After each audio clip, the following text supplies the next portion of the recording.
All right, to be honest with you, I can't believe this is going to be considered a hot take, but I've thought this for a while now. Imagine a society where people were as informed about things that are actually important and actually were not ignorant on the most important things, like how government works, what programs are actually for, whether what politicians say match their actual actions and are critical or were critical of power as people spend time and energy and brain power to follow sports in America.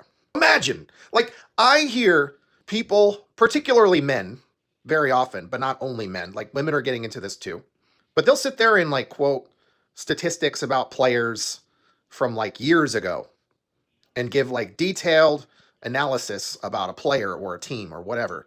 But if you actually ask them about things that are actually important, they're like, I don't follow politics. Bread and circus, working. What happened with Rome, though? What's happening with America? I think that's kind of part of the problem. I think so. I really do.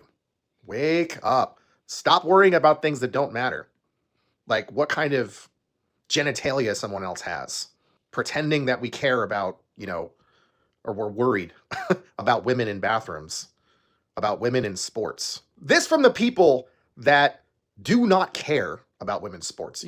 Like where that discussion or when that discussion started, when women in the WNBA started basically pointing out, look, there's obviously interest here, but it's obviously an unbalanced situation with pay and investment in women's sports. And then all of a sudden we get into transgender stuff and like 500 and something bills for people that make up like a percent of Americans who just deserve human rights like everyone else.